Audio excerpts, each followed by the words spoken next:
Olá, bom dia a todos, bom dia a todas as amigas que estão aqui, a todos os amigos. Vamos começar mais uma live de estudos do Livro dos Espíritos. Hoje, dia 13 de setembro de 2020, vamos seguir com o nosso estudo, né, aqui do capítulo 2 agora, né, do capítulo 2 do Livro dos Espíritos, do livro primeiro.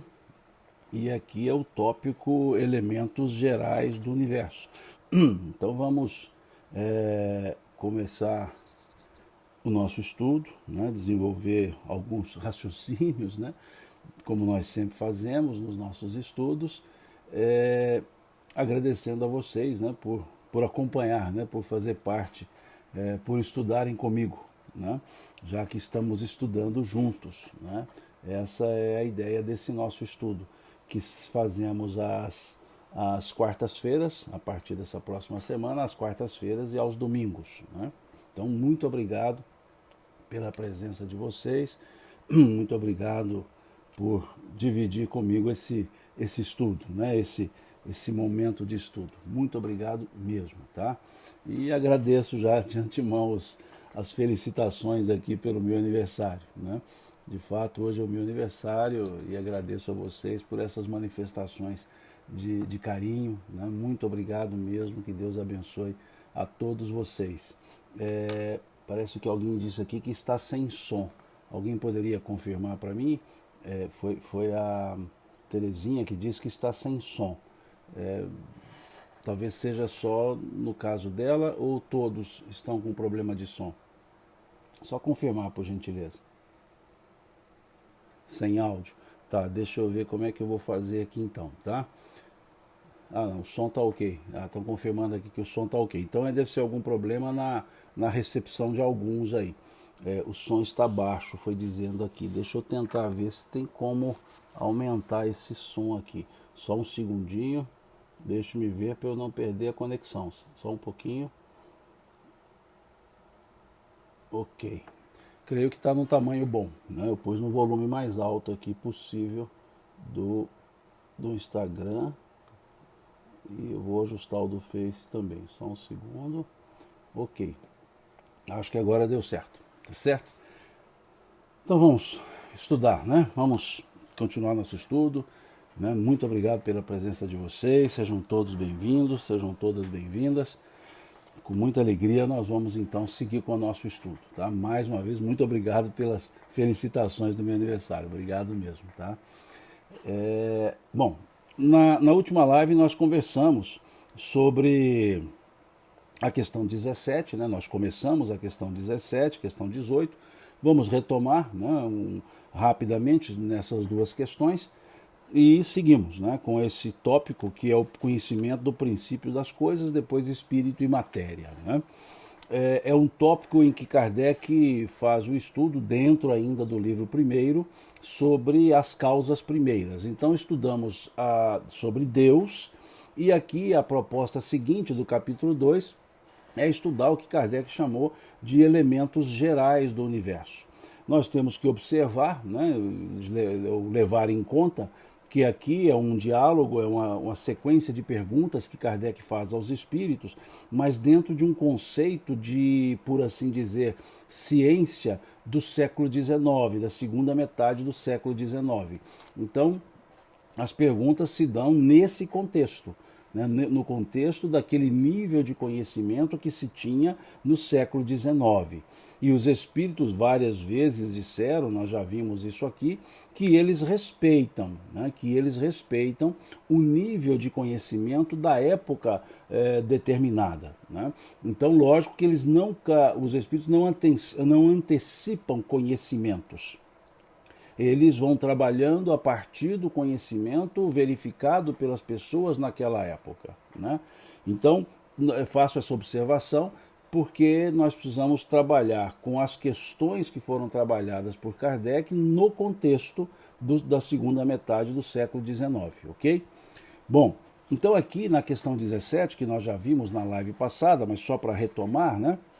ele pergunta se é dado ao homem conhecer o princípio das coisas. Aqui ele já se refere àquela ideia, princípio das coisas, do universo, do ponto de vista material, já que nós já fizemos aqui o estudo sobre a questão da natureza divina. Mas aqui a resposta, ela nos lembra a resposta que os espíritos deram também na questão número 10, né, já estudada. Como eles dizem aqui, não, Deus não permite que tudo seja revelado ao homem neste mundo, né, mostrando o aspecto de concatenação, né, do desenvolvimento do raciocínio, do desenvolvimento do conhecimento. Então, neste mundo, ou seja, nesse momento que nós vivemos, nós não temos os elementos necessários para compreender esse aspecto do princípio das coisas, no sentido absoluto. Até pouco tempo, a teoria do Big Bang era aceita, né? Plenamente aceita. Depois o seu próprio autor, né, o Stephen Hawking, ele acabou também revendo esse conceito, né? Então veja, a ciência está sempre modificando alguns conceitos à medida que ela avança no próprio conhecimento. Então é nesse sentido aqui que os espíritos dizem que não é dado ao homem, neste momento, aprofundar-se ou ir ao âmago da questão da origem. E aí na questão 18 eles dizem, o homem penetrará um dia o mistério das coisas que lhe são ocultas? E os espíritos respondem, o véu se levanta para ele à medida que se depura, mas compreender certas coisas precisa de faculdades que ainda não possui. Então aqui, essa questão 18, ela nos leva à questão número 11, né, que nós já vimos também, já estudamos também, que é justamente a ideia de quando se pergunta se um dia o homem conhecerá Deus, eles dizem que quando não mais obscurecido pela matéria e pela sua perfeição, o homem então verá e compreenderá Deus. Aqui a resposta da questão 18 é semelhante, porque eles dizem aqui, ainda não possuímos as faculdades necessárias para entender todo esse processo da origem, da criação. Ainda não, né? Então não é o não pode, já dissemos isso, é o ainda não. Não desenvolvemos condições para esse ponto, né? Para essa questão. Bom, isso nós já tínhamos conversado na live anterior, né?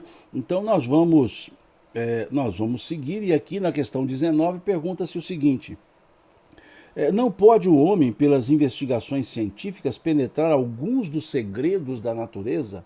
Aqui nós temos que interpretar as palavras, né? Segredo não é aquilo que não pode ser contado, né? Aqui é uma força de expressão, é uma palavra utilizada mais aqui como um aspecto de, não diria uma figura de linguagem, mas uma figura simbólica, né? O segredo da natureza é aquilo que ainda não conhecemos, não é aquilo que se esconde das pessoas, não.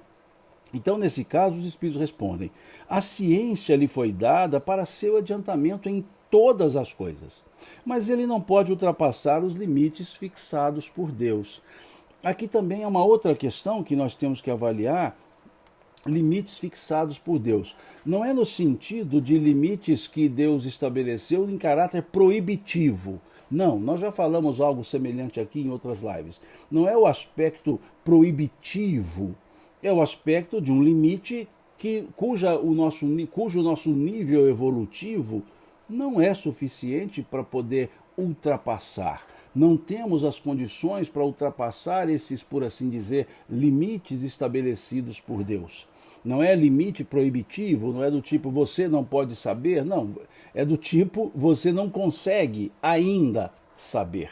É nessa lógica que os espíritos ponderam, né, que os espíritos trazem aqui. E aqui há um ponto muito interessante. A ciência lhe foi dada para seu adiantamento.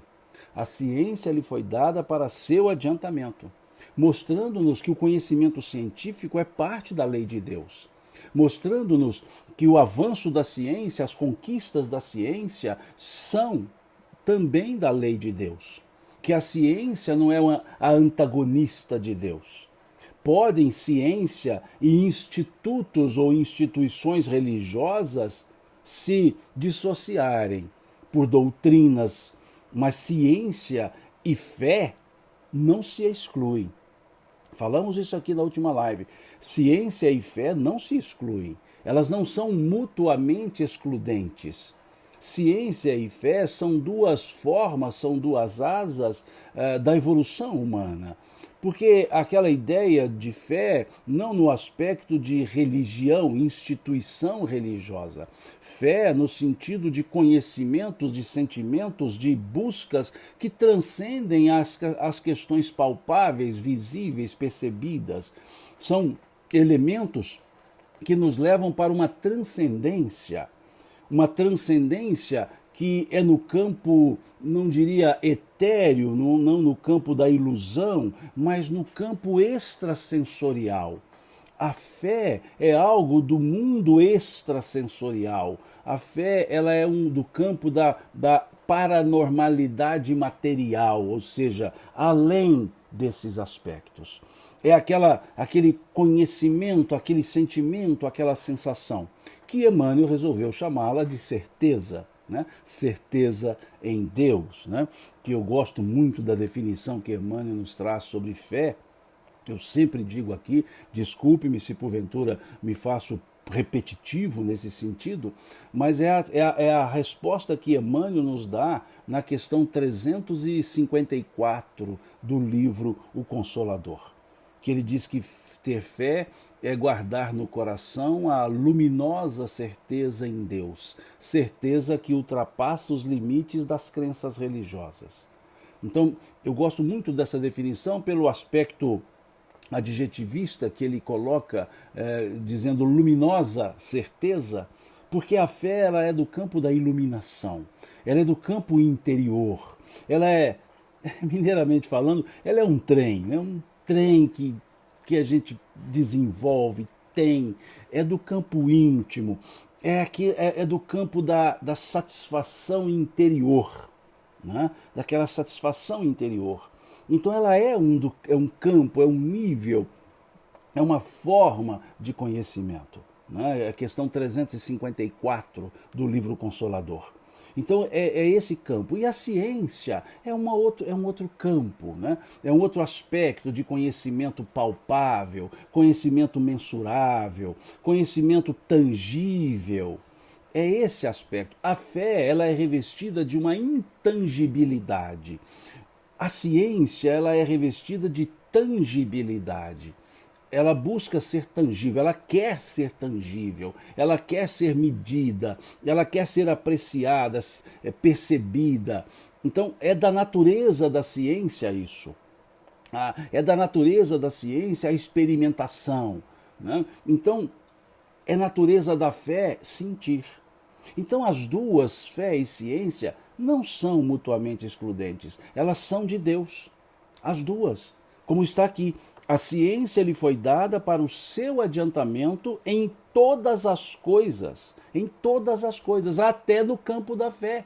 A ciência também auxilia o desenvolvimento do campo da fé, quando ela vem comprovando, quando ela vem demonstrando aquilo que era somente um artigo de fé. E ela vem demonstrando. Como já vemos diversas conquistas, mostrando inclusive o valor da fé. Mostrando inclusive o valor da fé para a saúde. Quantos trabalhos científicos foram desenvolvidos justamente demonstrando a força da fé na própria saúde, na recuperação da saúde. Então é esse o aspecto. Né? É esse o aspecto. Aqui eu vejo o pessoal citando aqui Tomé, né? O apóstolo Tomé, a Teresa Cristina citando, teve mais duas pessoas que citaram, o apóstolo Tomé. Vejam que interessante. Tomé é aquele que não acreditou quando disseram a ele, Jesus apareceu para nós. E ele disse, não acredito, e só acreditarei se eu o vir e tocá-lo. E aí Jesus se apresenta depois, Tomé é presente, Jesus chama Tomé e diz, toca-me, Tomé. E Tomé toca-lhe em uma das chagas e diz assim, Senhor. E Jesus vira-se para ele, acreditaste porque viste-me e tocaste-me. Bem-aventurados os que acreditam sem nada ver ou tocar. Foi a frase de Jesus para Tomé. Acreditaste porque viste-me e tocaste-me. Isso é a ciência. Essa parte da fala de Jesus é a ciência. Acreditaste porque viste-me e tocaste-me. Bem-aventurados os que acreditam sem nada ver ou tocar. Esse é o campo da fé. Esse é o campo da fé. Na própria frase de Jesus, na própria resposta de Jesus a Tomé, ele já vai trabalhar o aspecto científico de Tomé e o aspecto transcendente da fé. Né? Diz aqui a Tatiane, né? A fé é energia, né? E tem raio de ação comprovado no mundo dos efeitos físicos. Exatamente, exatamente, Tatiane. Tem sim. Então esse é o campo. E Kardec percebeu isso. Kardec percebeu isso lá no século XIX e no primeiro capítulo do Evangelho segundo o Espiritismo, Kardec escreve a aliança da ciência e da religião. E aí ele vai dizer que a religião sem a ciência ficaria desprovida de provas. E a ciência sem a religião ficaria impossibilitada de explicar uma série de fenômenos utilizando somente as leis da natureza. Então vejam como Kardec escreve isso, que eram necessárias as duas, né? As duas asas do progresso, a ciência e a fé, ou a religião. Kardec usava o termo religião no aspecto não instituição religiosa, ele usava a religião naquele aspecto de transcendência, de fé. Né? Então veja o que acontece, Kardec escreve lá, né? Que a ciência sem a religião ficaria impossibilitada de explicar uma série de fenômenos usando somente as leis da natureza. E a religião sem a ciência ficaria desprovida de provas. Atribuem, eu não posso afirmar isso, mas atribuem a Einstein a frase que ele teria dito, eu não li isso em nenhuma obra dele, mas teria dito, muitos assim o fazem, mas se não foi ele também, a frase está muito bem aplicada sobre ciência e religião, ciência e fé. Né? Então ele dizia que a religião sem a ciência ela seria cega, e a ciência sem a religião seria manca. Né? Ou seja, a religião sem a ciência seria manca, a fé cega, e a ciência sem a religião seria manca. É esse o aspecto. São os dois campos que nós temos, o campo intelectual, o campo sentimental. Então essas duas asas da evolução humana, ciência e religião. E aqui nessa questão 19, os espíritos nos trazem claramente essa ideia. A ciência lhe foi dada para o seu adiantamento em todas as coisas. Mas ele, né, o conhecimento científico, tem um limite. Não vai ultrapassar os limites fixados por Deus. Há um campo que não vai se chegar. Porque não pode? Não, porque não temos condições. Ainda, que é a questão 18, também aqui do Livro dos Espíritos. Acho que deu uma ideia. Né? E aí a questão número 20 diz assim: fora das investigações científicas, pode o homem receber comunicações de ordem mais elevada acerca do que lhe escapa aos testemunhos dos sentidos? Ou seja, fora aquilo que a ciência já foi desenvolvendo, já foi estudando, já foi apresentando, há possibilidade de recebermos orientações mais elevadas que a ciência ainda não chegou a elas? Eles respondem, sim. Se o julgar útil, se o julgar útil, ou seja, se a espiritualidade julgar que isso seja útil, como que um impulso, né, para o estudo científico. Sim, se o julgar útil. Deus pode revelar-lhe aquilo que a ciência não consegue apreender. Aqui uso o verbo apreender. Né? Então vejamos, Deus pode de tempos em tempos, uma informação que ainda não se chegou pelas pesquisas, chegar pelo aspecto que nós chamamos revelação, conhecimento revelado. Né? Nós temos o conhecimento mítico, né? Aquele conhecimento das histórias, né? O conhecimento mítico.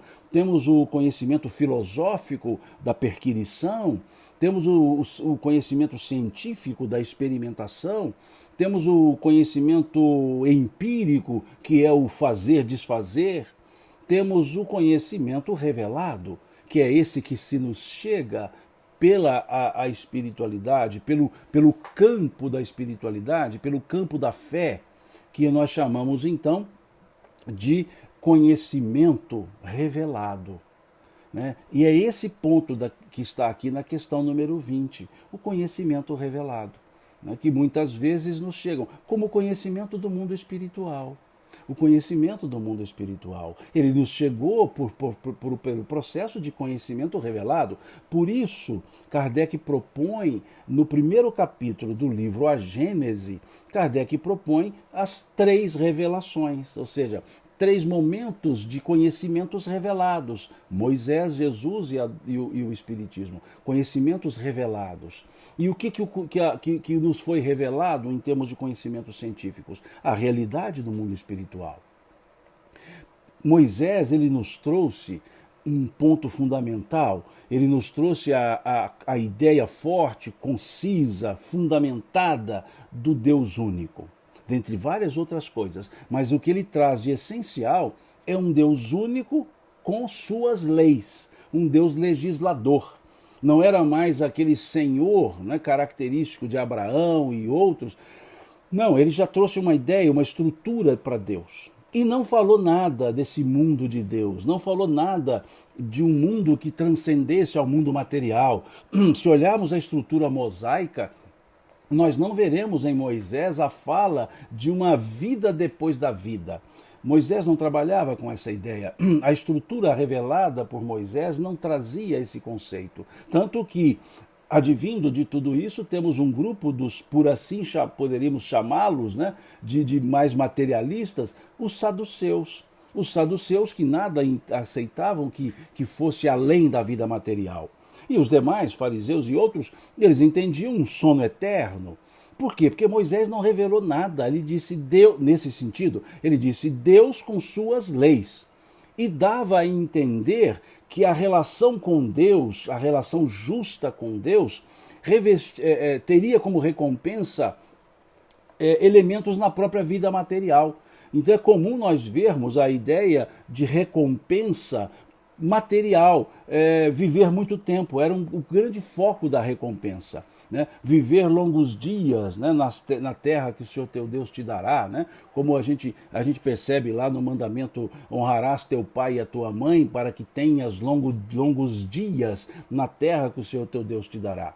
Vemos a preocupação de ficar contando a idade das pessoas, né? Olhar ali a estrutura do Gênesis, nós percebemos contando a idade. E qual a finalidade de contar a idade das pessoas? Mostrar a longevidade daqueles que viviam com Deus. Porque eles contavam a idade das pessoas dividida, a forma de contar era dividida em 2 partes: antes de andar com Deus e depois de andar com Deus. E a parte depois de andar com Deus era sempre maior. Vivia-se 100 anos e depois andou com Deus e viveu mais 300. Viveu 400 anos e andou com Deus e viveu mais 600. Aqui não vem ao caso o número absoluto de anos, 600, 300. O que precisa ser entendido nessa passagem do Gênesis não é a quantidade de anos, é a divisão entre andar antes de andar com Deus e depois de andar com Deus. Porque essa era a ideia, benefício na terra. Chega Jesus e faz o quê? Nesse sentido, ele diz assim: meu reino não é deste mundo. Há muitas moradas na casa do Pai. Ou seja, começa Jesus a mostrar que existe uma outra vida depois dessa vida. Começa Jesus a dizer que a vida não se limitava à matéria, à terra, que não era questão de quantidade de anos na terra. Então ele falava da existência de um outro mundo. Meu reino não é deste mundo. Então Jesus inaugura um conceito de vida depois da vida. Por isso o aspecto do seu reaparecimento, podemos usar o termo ressurreição muito reservadamente, porque é o termo técnico do Evangelho, mas não no sentido de voltar à vida física, mas Jesus reaparece justamente, e esse ponto é o ponto fundamental, porque ele pregava uma vida depois da vida. E se ele não se mostrasse depois da vida, a sua fala seria uma retórica. Então, por isso, o apóstolo Paulo, percebendo essa profundidade da revelação de Jesus, ele disse o quê? Se Jesus não houvesse, entre aspas, ressuscitado, em vão seria a sua pregação, vã seria a sua doutrina, porque ele pregava a continuidade da vida e mostrou depois isso. Então ele revela isso. A vida continua. E o Espiritismo, nesse sentido, o que ele revela?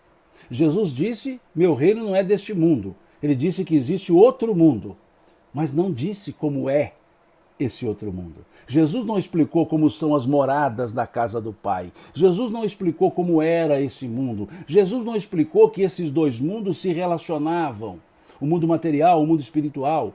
Então Jesus explicou e apresentou isso porque era a possibilidade de entendimento das pessoas. Já bastava para elas saber que existia outro mundo, que a recompensa aconteceria no outro mundo. Hoje estarás comigo no paraíso, disse ele. Em outras palavras, ele falou claramente de um outro mundo, mas não detalhou, não explicou como é esse outro mundo. E o que a revelação espírita fez? Explicou como são as moradas da casa do Pai. Explicou, deu um spoiler, exatamente. Tereza, deu um spoiler. Vejam, ele mostrou, o Espiritismo nos mostrou como são as moradas da casa do Pai. O Espiritismo nos mostrou como são ou como é esse outro mundo. Então perceberam que há uma evolução no conhecimento revelado? Moisés revela, Jesus revela, o Espiritismo revela, dentro de um segmento em função da possibilidade intelectiva das pessoas, de cada uma das fases, de cada um dos momentos. Então esse é o conhecimento revelado. É isso que está na questão número 20. Vejam, é isso que está na questão número 20. Deus pode revelar-lhe aquilo que a ciência não consegue apreender. Porque o primeiro ponto da ciência é a refutação. Por que a refutação? Para estudar, ela refuta preconceitos. Ela refuta ideias preconcebidas. É da natureza da ciência isso. Você refuta as ideias preconcebidas. E você trabalha a partir de um nihil, né? de um zero, né? do latim, né? de um nada de conceito, né? Ou seja, um nihil. Então, esse aspecto é característico da ciência. Né? Então, na ideia da fenomenologia espiritual, também o primeiro aspecto é refutar. Por isso ela não apreende, porque ela refuta para depois estudar. É um refutar do tipo, não concordo, não, é um tipo de deixa as ideias preconcebidas. Partamos de um possível zero, de um possível nihil, de um possível nada. Né? Essa é a ideia da ciência. Né? Por isso, aqui os espíritos usarem a ideia de não consegue apreender. Não é aprender, apreender, reter, né? Trabalhar. Então é esse o sentido que os espíritos dão nessa resposta. E Kardec fez isso também. Kardec, ele tinha esse aspecto científico, era um dos membros da Sociedade de Estudos Científicos de Paris, né? E ele então também teve esse aspecto quando foi chamado para os fenômenos dos espíritos, quando ele foi chamado pelo Sr. Fortier, né, ele narra isso, Kardec narra isso, está lá na segunda parte do livro Obras Póstumas. Ele foi chamado pelo Sr. Fortier, e o Sr. Fortier dizendo a ele que as mesas andavam, né? E quando o Sr. Fortier disse a Kardec, ainda professor Rivaio, ele não adotava esse pseudônimo ainda de Kardec, quando disse a ele, professor, as mesas andam, né? Ele respondeu, o que tem de mais nisso? Se nós podemos magnetizar uma pessoa, por que não poderemos magnetizar um objeto inanimado? E o Sr. Fortier disse a ele, mas as mesas respondem às perguntas, elas falam. E aí então Kardec diz ao Sr. Fortier, provai-me que as mesas têm cérebros para pensar e nervos para sentir. Do contrário, o que me contas nada mais é do que história para nos fazer dormir em pé. Ou seja, refuta. Refuta. Não é? Porque é da natureza, da perquisição científica, é da natureza. Refuta. Mais tarde, ele encontrando-se com o Sr. Carlotti, um ano depois, com o Sr. Carlotti, uma pessoa mais ponderada, menos exaltada que o Sr. Fortier, ele diz a mesma coisa e acrescenta para Kardec, olha, e são os espíritos, não são as mesas que falam, são espíritos que se utilizam das mesas. E aí sim, tinha algo mais plausível, e Kardec foi estudar esse fenômeno e foi a uma das reuniões na casa de Madame Planey-Maison. E ali na casa de Madame Planey-Maison, ele então percebe os fenômenos ocorrendo. E da mesma forma que ele havia refutado lá atrás, dizendo que seriam histórias para fazer dormir em pé, ele vai dizer vendo aqueles fenômenos.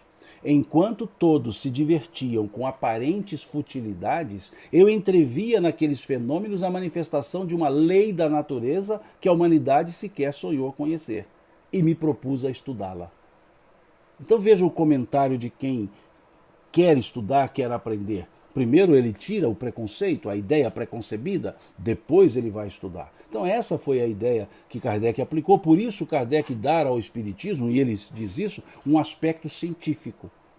Ele queria achar um método científico e criou e desenvolveu o que ele chamou de comunicação universal dos espíritos, né? Que está lá, ele explica isso na introdução do Evangelho segundo o Espiritismo. O que era isso? As respostas que os espíritos traziam por pessoas diferentes, de lugares diferentes, sem contato entre essas pessoas, os médiums, ele dava crédito como verdadeira. Ou seja, ele criou uma forma de dar um arcabouço, por assim chamar, científico, um método científico para isso. Então vejam que nessa questão número 20, nós temos todos esses elementos. Nós temos todas essas características, né? De uma revelação que veio do alto para um estudo ser continuado por quem aqui estava, por Kardec. Então por isso que Kardec diz que o Espiritismo é uma ciência de características filosóficas e consequências morais, consequências religiosas. Se nós olharmos mais à frente, nós veremos André Luiz, por exemplo, né? Emmanuel, André Luiz, Dona Joana de Ângeles, Dona Amélia Rodrigues, Manuel Filomeno de Miranda, trazendo conhecimentos que ainda não são trabalhados pelo mundo material, como que antecipando algumas coisas. Se olharmos o livro Mecanismos da Mediunidade, de André Luiz, se olharmos o livro Evolução em Dois Mundos, de André Luiz, veremos muitas antecipações de coisas que agora a ciência está comprovando. Como que antecipações explicando situações da cosmologia, situações da biologia. Se olharmos Emmanuel com o livro Consolador, nós temos ali a parte sociológica, a parte filosófica, a parte da ciência, a parte da religião, a parte social. Ou seja, Emmanuel foi trazendo também ensinos, revelações, que com o passar do tempo foram sendo comprovadas, foram sendo ampliadas. E assim em vários outros momentos nós tivemos isso. Tivemos nos primórdios do nascimento do Espiritismo, Andrew Jackson Davis, né, nos Estados Unidos, né, que era chamado de o profeta da nova revelação, né, o profeta da nova revelação. Então, ele antecipou diversos conhecimentos, inclusive o motor a combustão, o motor a explosão, né, que ele demonstra explicando que ele via isso no mundo que ninguém via, né, que também era esse caráter revelator. Então, basta se estudar esse pensamento de Davis, Andrew Jackson Davis, que nós perceberemos essa característica, aspas, antecipatória da própria ciência, né? Então, nós temos diversos exemplos da aplicabilidade dessa questão número 20. Né? O livro Mecanismos da Mediunidade é um livro que deve ser estudado com muita profundidade, né?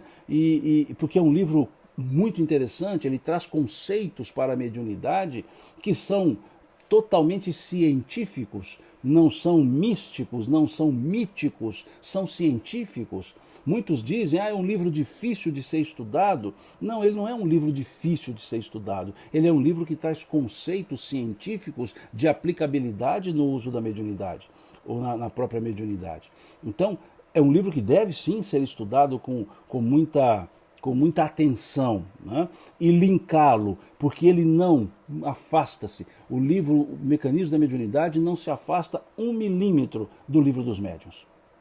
Não afasta 1 milímetro do Livro dos Médiuns. O que ele faz é utilizar linguagem mais atual da ciência para algumas expressões contidas no livro do médium, no livro dos médiuns, né? Então ali ele vai trazer elementos de condutividade elétrica, elementos de ionizações químicas, ele vai trazer essas questões todas para poder lidar com a mediunidade. As sinapses, ele vai explicar os aspectos das sinapses,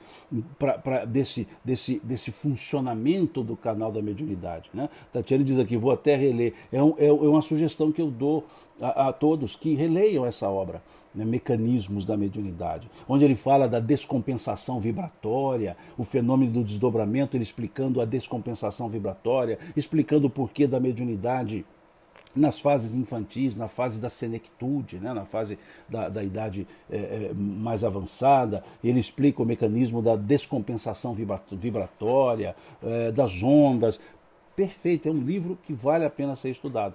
Como que antecipação de certos conhecimentos, que hoje são já desenvolvidos, que já são estudados. O doutor Jorge Andréa trouxe diversos estudos a partir do livro Mecanismos da Mediunidade. Né? Doutor Sérgio Felipe também tem desenvolvido agora estudos nesse campo, né? No campo do onírico, né? No campo dos sonhos. Muito interessante esses desenvolvimentos, esses estudos, né? Que são antecipações. Os espíritos não trazem coisas prontas, eles nos dão spoilers, né? Daquilo que vai ser desenvolvido futuramente. Né? Futuramente. Então, os grupos as pessoas que se dedicam ao exercício da mediunidade ou ao estudo da mediunidade, é uma das obras que não podemos deixar de estudar, Mecanismos da Mediunidade, lá de André Luiz. É uma obra que até foge um pouco da série André Luiz, é um estudo muito, muito profundo. Né? Então, são duas obras que eu não diria complexas, eu diria profundas. São duas obras de André Luiz que precisam ser avaliadas, analisadas com um pouco mais de cuidado, no sentido de profundidade, que é Evolução em Dois Mundos e Mecanismos da Mediunidade. E interessante que a obra Evolução em Dois Mundos ela foi escrita por dois médiuns. Né? André Luiz escreve por Chico e escreve por Valdo Vieira. E da seguinte forma, um estava em Pedro Leopoldo, o outro estava em Uberaba. Valdo em Uberaba, Chico em Pedro Leopoldo. Chico recebia os capítulos ímpares e Valdo recebia os capítulos pares. E eles não conversavam entre si, um com o outro. O que acontecia? Chico recebia os capítulos ímpares e logo em seguida Valdo recebia os pares e percebia que havia uma continuidade nos capítulos. E os dois não conversavam sobre isso. Então vejam a própria característica da composição da obra Evolução em Dois Mundos. E Chico inclusive disse que tinha conceitos que ele sequer sabia e teve até que estudar depois para ele entender o que ele mesmo havia psicografado. Então são esses aspectos. As pessoas falam, eu vejo aqui a Ângela falando da mônada, né? a mônada celeste, que André Luiz nos traz, é o campo que precisa para se entender o processo de evolução, né? Que muitos falam do elo, né? O elo perdido, etc. Quando se estuda o aspecto das mônadas, percebe-se claramente isso. Né? E o interessante é que o Evolução em Dois Mundos, o livro todo, quase, eu posso dizer por analogia, ou melhor dizendo, por simbologia, que esse livro Evolução em Dois Mundos é o desdobramento da questão 607, 607A e B do Livro dos Espíritos. Essas três questõezinhas. E ali André Luiz faz um livro inteiro para falar dessa questão, desses elementos. Né? Então, vale a pena. Desculpe-me abrir esse parêntese aqui, é o pessoal que não está afeito, eu vejo que aqui muitos são espíritas que estão aqui, a grande maioria, outros são simpatizantes, né, que aqui estão acompanhando o estudo, outros não são simpatizantes, apenas curiosidade. Então, desculpe, esse parênteses que eu abri, ele acaba sendo mais afeito aos espíritas que atuam na mediunidade, né? Quase que. Mas é só para clarear um pouco, com exemplificações, o que está aqui na questão número 20 do Livro dos Espíritos. Né? Bom, vamos seguir, né, com o nosso estudo. E aí vamos para um outro tópico, um outro conjunto, né, que Kardec resolveu dar o título de Espírito e Matéria. Espírito e Matéria, ele dá esse título. E aí ele faz a pergunta 21. A matéria existe de toda a eternidade como Deus? Ou foi criada por ele em certo momento? Veja, a matéria existe de toda a eternidade como Deus? Ou foi criada por ele em certo momento? Aí os Espíritos respondem, só Deus o sabe. Isso aqui é uma resposta mineira que eu digo, né? É Deus que sabe, né? Só Deus sabe. A gente tem essa expressão, né? Só Deus sabe. Então aqui os espíritos deram uma minerada. Só Deus sabe, né? Só Deus o sabe. Mas como os espíritos gostam de explicar, eles usam uma conjunção adversativa, né? Ou seja, só Deus o sabe, entretanto, dizem eles, entretanto, uma conjunção adversativa, mostrando-nos que eles vão complementar e explicar melhor essa ideia. Vejam, só Deus o sabe. Entretanto, há uma coisa que a razão vos deve indicar. Em outras palavras, estão chamando a atenção, dizendo assim, olha, pense um pouquinho, né? Pense um pouquinho nessa pergunta que vocês fizeram. Né? Em tese é isso que eles estão dizendo. É que Deus, modelo de amor e caridade, nunca esteve inativo. Olha que interessante. O universo, a matéria existe toda a eternidade como Deus ou foi criada por ele em certo momento? Aí os espíritos respondem, só Deus o sabe, entretanto, há uma coisa que a vossa razão vos deve indicar. É que Deus, modelo de amor e caridade, nunca esteve inativo. O que eles querem dizer aqui com nunca esteve inativo? Deus é eterno, não é isso? Vamos começar a confundir a cabeça como nós fizemos lá atrás, nas outras lives. Deus é eterno, concordam? Concordam, lógico, que é o que está lá na questão número 13. Deus é eterno. Se Deus é eterno, vejam, se Deus é eterno e ele nunca ficou inativo, quer dizer que o ato de criar se confunde com a eternidade. A criação não, o criar não, o criado não. O criado teve um momento. Mas se Deus é eterno e ele nunca ficou inativo, quer dizer que a criação é eterna. A criação é eterna. A criatura não. O ato de criar é eterno. Mas cada coisa criada teve início. Só que quando teve a primeira coisa criada, não se tem como definir, porque Deus é eterno e eterna é o ato da criação. Muito interessante isso, né? Para dar nó na cabeça, mas é muito interessante isso. Muito interessante. Por isso que os espíritos chamaram a atenção para a razão. Né? Há uma coisa que a vossa razão vos deve indicar. É que Deus, modelo de amor e caridade, nunca esteve inativo. Por mais distante que consigais imaginar o início da sua criação, da sua ação, podereis concebê-lo um segundo que seja na ociosidade? Olha que coisa interessante, né? Olha o que diz o Espírito. Por mais distante que consigais imaginar o início da criação, podeis concebê-lo, ou seja, Deus, podeis conceber Deus um segundo que seja na ociosidade, quer dizer, Deus a ti parado. Tem lá no Gênesis, né, no 7º dia, Deus descansou. Deus descansou fazendo mais coisas, né? O descanso de Deus, simbólico, é lógico, Gênesis, a criação é uma parábola, né? É uma parábola de alto valor simbólico, Deus não é um descansor no sentido de deitou numa rede, cruzou os pés, ou tirou aquela foto que todo mundo gosta de tirar quando está descansando, né? Cruza os pés e tira foto só das pernas com os pés cruzadinhos, né? Como quem diz, estou aqui de boa, né? Não, Deus não fez essa foto, ele não publicou essa foto, porque ele nunca ficou deitado com os pezinhos cruzados, dizendo assim, não estou fazendo nada. Né? Não, essa não é a estrutura de Deus. Ele está na ação. E quem disse isso? Jesus. Jesus é que disse isso. Se nós olharmos o versículo 17 do capítulo 5 do Evangelho de João, capítulo 5, versículo 17 do Evangelho de João, quando Jesus curou num dia de sábado, Jesus foi lá e curou um homem no dia de sábado, e os doutores da lei ficaram em polvorosa, dizendo que absurdo, é dia de descansar, não pode fazer esforço no dia de sábado. Então, no versículo 17 do capítulo 5 do Evangelho de João, Jesus diz o seguinte: meu pai trabalha até hoje. Em outras traduções, meu pai trabalha até agora, e eu trabalho também, dizia Jesus. Meu pai trabalha até agora e eu trabalho também. Não há inatividade. Não é trabalho no sentido material, profissional. É no sentido que os Espíritos nos trazem. Ocupação útil. Ou seja, Deus é útil sempre. Deus está sendo sempre desenvolvendo, sendo útil. Então Jesus foi dizer, o evangelista João grafou com muita precisão, né, versículo 17, capítulo 5 do Evangelho de João, meu pai trabalha até hoje e eu trabalho também. né? Então não há essa ideia de um Deus descansando, né? De um Deus ali, agora eu já trabalhei, vou me descansar. Né? Deus dizendo assim, sextou. Né? Não, essa frase ela não é Deus dizendo assim, sextou. Essa somos nós dizendo sextou. Né? Então Deus não fala nem sextou, nem sabadou e nem domingou. Né? Ele simplesmente, Deus trabalha até hoje, meu pai trabalha e eu trabalho também, né? Dizia Jesus. Meu pai trabalha até hoje e eu trabalho também. O sextou é por nossa conta. E é bom dar uma sextada. Né? Sextou, aí a gente dá aquela ideia. Né? Mas continuamos trabalhando, né? Todos nós. Ocupação útil.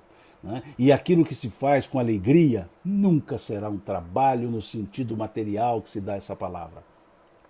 Não é a ideia do tripalium, né? Do chicote de 3 pontas. Não. Trabalho é uma ocupação útil. Trabalhar feliz é a razão para viver feliz. Não é ser escravo do trabalho. Né? Não é ser escravo da ambição. Não é isso.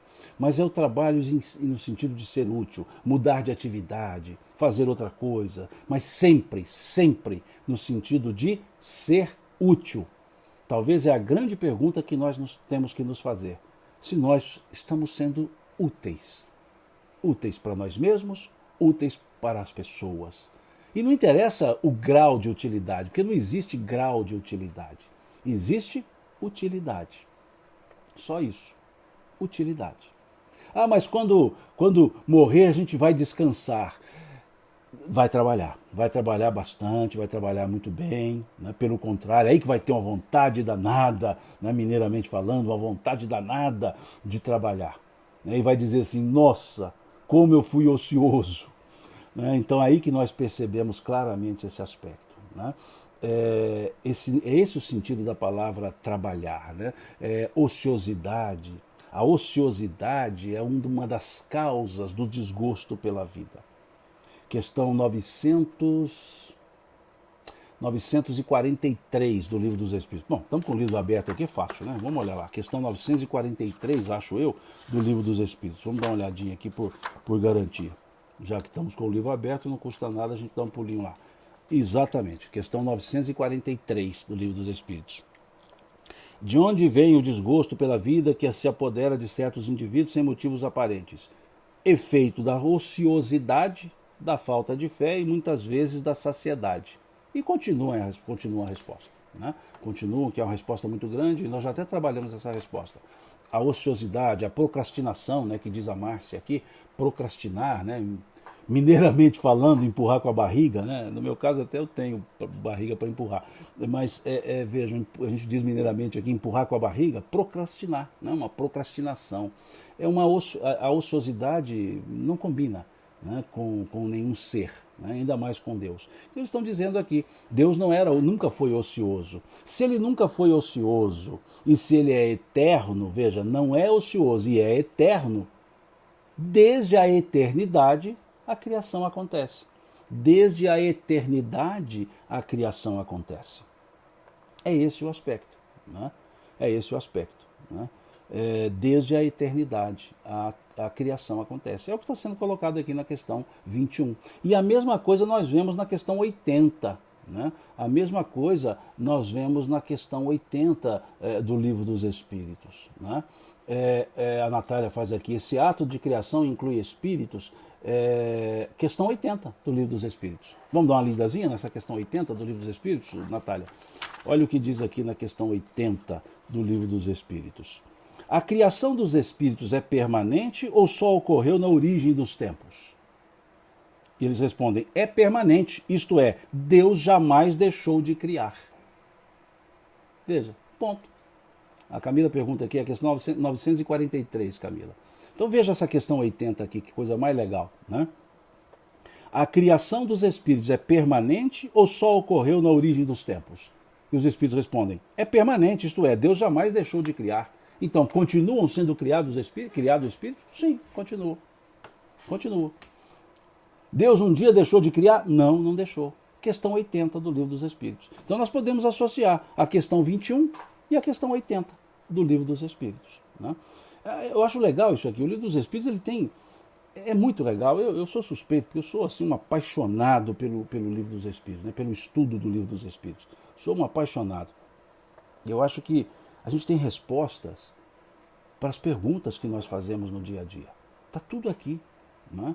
É uma questão de desdobramento, lógico, uma questão de desdobramento. E tem coisas novas que os Espíritos não trataram, lógico. Mas é muito interessante, né? É muito interessante nós percebermos isso. Então eu gosto muito do estudo do livro dos Espíritos, principalmente por causa dessas amarrações, dessas que eu diria, interconexões nas questões dos livros dos Espíritos.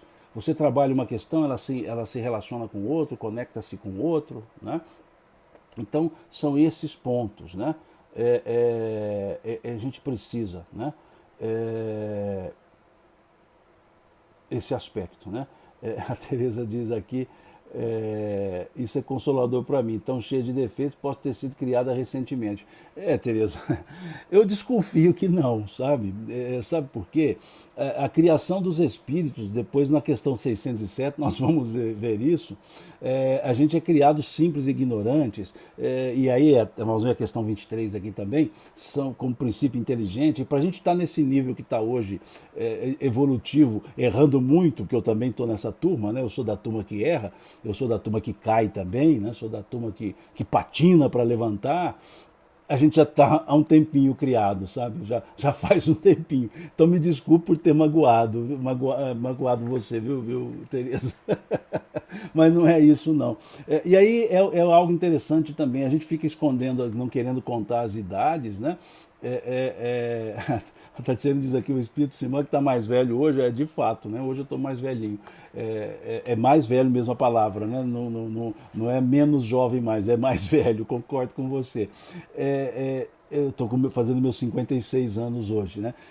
Eu sei que eu tenho talvez a aparência de 55, mas estou fazendo 56. Mas vejam só, 56 é só dessa encarnação, eu tenho alguns milhares antes. Então, quando a gente fica escondendo a idade, nós podemos partir do princípio seguinte: eu estou escondendo só uma pontinha, porque quando alguém pergunta quantos anos você faz hoje, é só o tempo de encarnado, porque a idade é muito maior, né? A idade é bem mais do que isso. Né? Então, assim, a gente já foi criado um tempinho mais, viu, Tereza? Já faz um tempinho que a gente foi criado. Agora, esses defeitos que nós temos fazem parte do nosso processo evolutivo. Nós vamos lidando com eles, vamos aprendendo, né? Vamos levantando, como diz a letra da música, né? Levanta, sacode a poeira, dá volta por cima, né? Essa é a ideia, né? Levanta, sacode a poeira, dá volta por cima. Então é assim, a gente vai caindo aqui, caindo lá e levanta, né? Como na letra da música que a gente canta lá na evangelização da infância, né? Tropeça aqui, cai acolá e de novo levanta e continua a cantar, né? Aquela frase, aquela letra, dê um sorriso só, sorriso certo, cheio de amor. Quem tem Jesus gosta de cantar, está sempre sorrindo, mesmo quando não dá. Tropeça aqui, cai acolá e de novo levanta e continua a cantar, né? Diz aqui, piadinha jocosa para te animar no domingo de aniversário. Não, olha, o bom humor, gente, é sempre bem-vindo. Bom humor é tudo. Né? O bom humor é tudo. Jesus era bem-humorado, Jesus não era carrancudo, não. Para ser sério, não precisa ser com cara fechada, como dizemos aqui em Minas. Né? A seriedade não é sinônimo de severidade. Né? Ninguém precisa ser severo para ser sério. Então Jesus tinha uma seriedade alegre, uma seriedade cativante. Né? Será que as pessoas se encantavam com Jesus se ele fosse um cara fechada, né? Se ele fosse carrancudo? Né? Não. Se encantava porque ele tinha o bem em si, o amor exalava, saía pelos poros, mas ele era alegre, ele tinha essa alegria, a alegria daquele que serve a Deus. Pronto. Então que sejamos bem-humorados, que façamos tenhamos o bom humor para fazer algumas jocosidades algumas vezes, perfeito, perfeito. Né? O que seria da vida se todo mundo fosse cara fechada, né? Se o sorriso não existisse? né? Graças a Deus a gente pode sorrir, né? E tem hora que a gente ri da gente mesmo, né? Eu pelo menos já ri muito de mim, das bobeiras que eu já dei, né? E continuo dando, o pior é isso, né? Não dá para ficar só no passado, não, né? Não são só bobeiras que eu já dei. Continuo dando muita bobeira ainda, né? Felizmente, muitas delas eu dei sozinho, então só eu mesmo as vi, né? E ri muito de mim, já me gargalhei muito de mim, né? Ok? Eu estou vendo aqui pelo tempo, já estamos caminhando também para os 60 minutos, né, que o Instagram é implacável, né, ele não nos permite avançar. Então nós vamos dar uma parada aqui nesse item, né, na questão 21, o item espírito e matéria, e na próxima quarta-feira, se Deus quiser, às 20 horas, nós retornamos com o nosso estudo, né, às 20 horas, nós retornamos com o nosso estudo do Livro dos Espíritos, a partir aqui então da questão 21, a gente retoma aqui e seguimos, né, e vamos seguir com o estudo, né. Mais uma vez, muito obrigado pelos cumprimentos que eu recebo aqui do pessoal que está no Facebook, o pessoal que está no Instagram. Muito obrigado mesmo pelos cumprimentos, por essas palavras carinhosas. As recebo com muita alegria, com muita gratidão, né? Essas vibrações boas que vocês estão exalando, e podem ter certeza que presente melhor do que essas boas vibrações não existe. Então, muito obrigado a vocês. Eu não faço por merecer esse carinho todo que vocês têm para comigo. Eu agradeço mesmo, me sinto assim, até um pouco constrangido, né, mineiramente falando, assim, um pouco sem jeito, porque eu não consigo devolver esse carinho para tanta gente com essa intensidade que vocês demonstram para comigo. Então, muito obrigado mesmo. Dia de aniversário, eu digo que é um dia que eu fico mais quieto, é o dia que eu fico um pouco mais reflexivo, né? Fico pensando nessa questão da utilidade, né? Se de fato a gente está cumprindo aquilo que programou para quando reencarnou, né? Então, no aniversário eu falo que, e como caiu agora no domingo, né? Eu posso ficar quietinho aqui em casa, pensando justamente nisso, né? E recebendo essas energias boas, esse carinho todo especial que eu não mereço mesmo, não mereço, mas recebo com muito gosto, né? Com muita humildade eu recebo esse carinho de vocês. Então, muito obrigado mesmo, de coração, muito obrigado mesmo. E que Deus abençoe a cada um de vocês, que Deus abençoe a família de vocês, que vocês tenham um domingo muito feliz, um domingo alegre, um domingo de paz, né? Que a vida seja sempre aberta para nós podermos vivê-la. Então, muito obrigado mesmo, muito obrigado de coração, né, por todo esse carinho, por esses votos de felicidade aqui dirigidos a mim, e que Deus retribua vocês. Então, como sempre agradeço, mas hoje com mais intensidade, Deus lhes pague. Deus lhes pague. Deus lhes pague por esse carinho, Deus lhes pague pela atenção de vocês. E se Deus quiser, na próxima quarta-feira, às 20 horas, nós seguiremos com o nosso estudo. Tá certo? Muito obrigado, obrigado mesmo, de coração. Deus lhes pague. E até quinta-feira, se Deus quiser.